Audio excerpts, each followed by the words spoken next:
जो लोग स्वतंत्र भारत में उस सोच को बढ़ा रहे हैं, जो सोच नफरत पैदा करती है, जो सोच कहती है मैं सुपीरियर हूं तुम इंफीरियर हो, जो सोच कहती है मैं पाक हूं तुम नापाक हो। आखिर भारत पाकिस्तान का बंटवारा किस लिए हुआ था?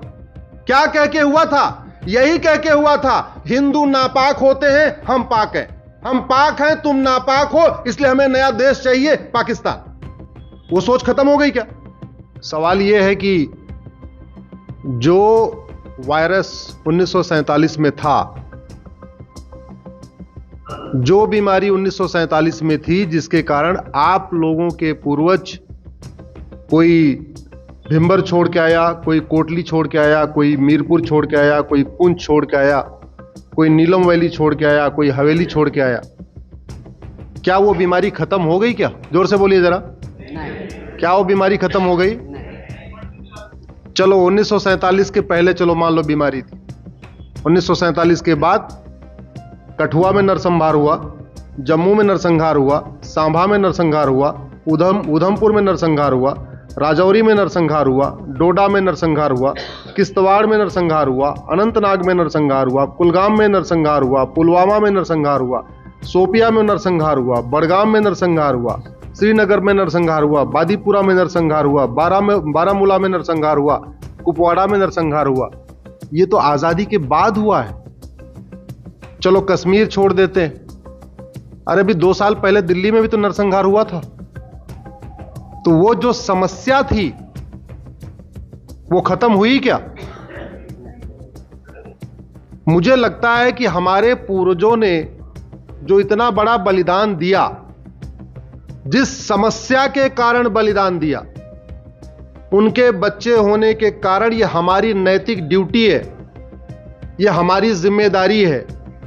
उस समस्या को जड़ से खत्म करने के बारे में सोचें। बाकी डोमिसाइल मिलता रहेगा, पैसा मिलता रहेगा, कंपनसेशन मिलता रहेगा, वो सब बाद की बात है। सबसे पहले वो बीमारी जड़ से खत्म करने की जरूरत है।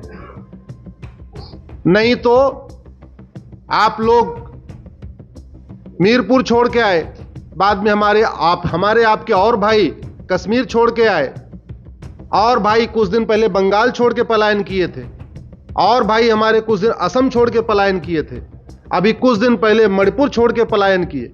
ऐसे पलायन होता रहेगा। उस नफरती सोच को, उस नफरती विचारधारा को, उस नफरती किताब को, उस नफरती तालीम को जब तक इसके खिलाफ नहीं बोलेंगे, तब तक केवल इतना ही काम होगा, नरसंहार होता रहेगा, हम केवल वहां पे स्मृति चिन्ह बनाते रहेंगे और बाद में कंपनसेशन लेते रहेंगे, कुछ लोग चंदा देते रहेंगे। बुरा मत मानिएगा, आप लोगों को शायद बुरा भी लग रहा होगा मैं क्या बोल रहा हूं।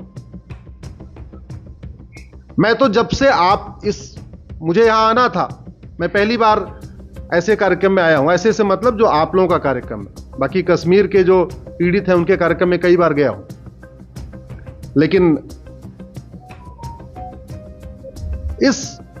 आप लोगों के यहां आके इस स्तंभ को जब मैं प्रणाम कर रहा था, जब मैं वहां माल्यार्पण कर रहा था, तो मैं ये सोच रहा था कि हमारे पूर्वजों ने धर्म की रक्षा के लिए इतना बड़ा काम किया, बलिदान हो गए, बाकी हमारे गुरुओं ने तो अपने बच्चों को दीवार में चिनवा दिया। शिवाजी महाराज ने राजपाट छोड़ दिया, शीशगंज गुरुद्वारा यहां बना हुआ है, धर्म की रक्षा के लिए बना हुआ है, सिर कटवा दिया। लेकिन वो समस्या जी थी, जिस समस्या ने हमारे गुरुओं के बच्चों को दीवार में चिनवाया, जिस समस्या के कारण हमारी माताओं बहनों का मीरपुर में बलात्कार हुआ, पुंछ में बलात्कार हुआ, हवेली में बलात्कार हुआ, भिंबर में बलात्कार हुआ, वो समस्या तो खत्म ही नहीं हो रही। आपको यह जान के आश्चर्य होगा, 2 साल पहले यही भारत के, स्वतंत्र भारत के 2021 के विधानसभा चुनाव में पूरे के पूरे गांव हिंदुओं के खाली हो गए और बाद में यह शर्त रखी गई, 1 दिन अपनी महिलाओं को दे दो तब घर वापस आ सकते हो। सुना होगा आपने 2021 के विधानसभा चुनाव में ऐसा काम हुआ था, सुना होगा आप लोगों ने, नहीं सुना तो गूगल कर लीजिएगा। यह कंडीशन रखी गई थी, वापस अपने घर को चाहते हो, अपना खेत खलिहान चाहते हो, 1 दिन के लिए अपनी बेटियों को दो, अपनी पत्नियों को दो। उस बड़े सवाल के ऊपर सोचिए, उस लार्जर इशू के ऊपर सोचिए,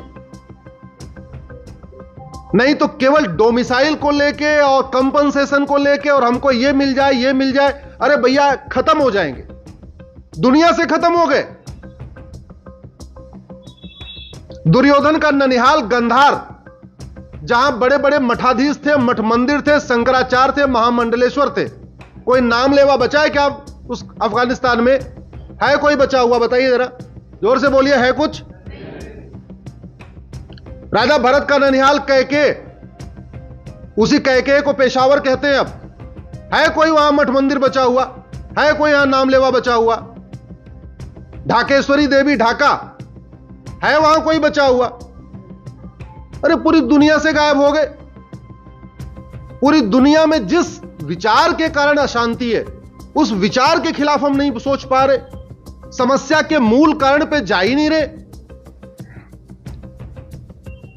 क्यों हमारी माताओं को, बहनों के साथ बलात्कार क्यों हुआ था? चाहे वो कश्मीर हो, चाहे वो राजस्थान में जौहर क्यों करना पड़ा था? जिस सोच के कारण जौहर करना पड़ा, जिस सोच के कारण बलात्कार हुआ, वो सोच खत्म हुई क्या? नहीं।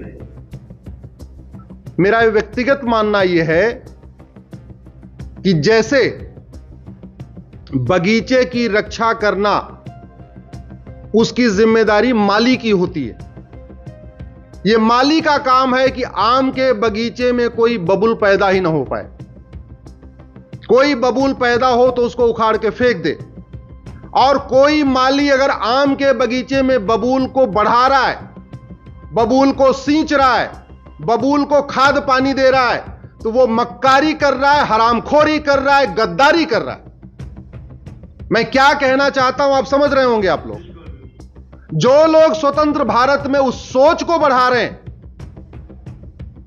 जो सोच नफरत पैदा करती है, जो सोच कहती है मैं सुपीरियर हूं तुम इंफीरियर हो, जो सोच कहती है मैं पाक हूं तुम नापाक हो। आखिर भारत पाकिस्तान का बंटवारा किस लिए हुआ था?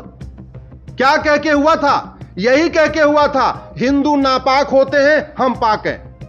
हम पाक हैं, तुम नापाक हो, इसलिए हमें नया देश चाहिए पाकिस्तान। वो सोच खत्म हो गई क्या?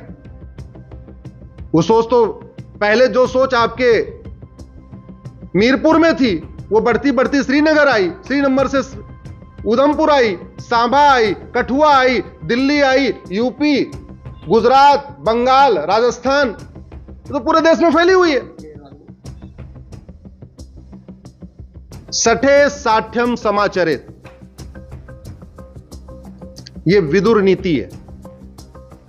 लोहा लोहे को काटता है, यह हम आम भाषा में कहते हैं। और जैसे अभी आजकल नारा भी लग रहा है, जिसकी जितनी संख्या भारी उसकी उतनी हिस्सेदारी।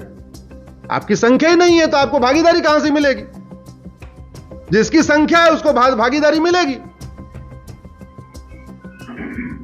अब दो ही तरीका है, या तो आप लोग भी 10-10 बच्चे पैदा करो, 20-20 संख्या बढ़ा लो,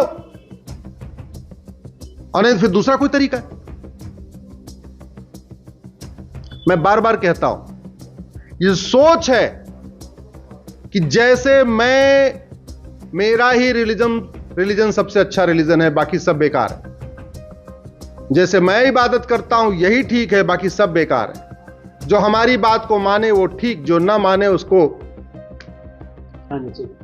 ये सोच को खत्म करना पड़ेगा। और ये सोच, कुछ लोग कहते हैं समाज की काम है। अरे भैया, ये सारा काम समाज का काम है। सरकार का क्या काम है?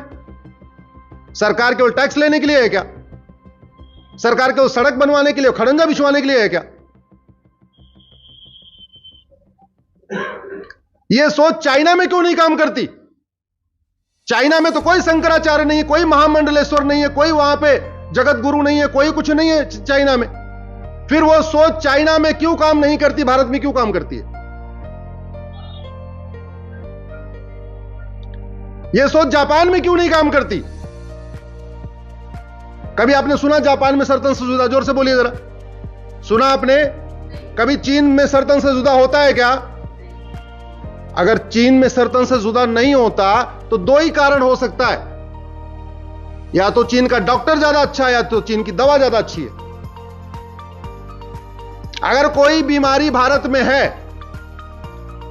और वो बीमारी चीन में नहीं है, तो अंतर क्या है फिर भारत और चीन में? भारत की दवा अच्छी नहीं है। क्यों? क्योंकि बीमारी डॉक्टर ठीक ही नहीं करता। ये हमारे दिमाग में गलतफहमी है कि डॉक्टर अच्छा होता है। कोई डॉक्टर अच्छा नहीं होता, दवाई अच्छी होती है। बीमारी को डॉक्टर ठीक नहीं करता, बीमारी को दवाई ठीक करती है। बीमारी को इंजेक्शन ठीक करता है, बीमारी को वैक्सीन ठीक करती है, डॉक्टर ठीक नहीं करता।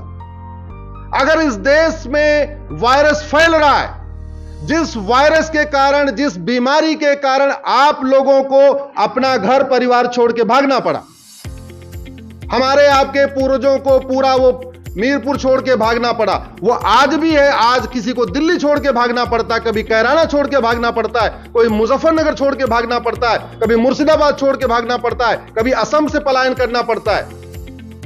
इसका मतलब हमारे डॉक्टरों ने सही दवा ढूंढी नहीं है।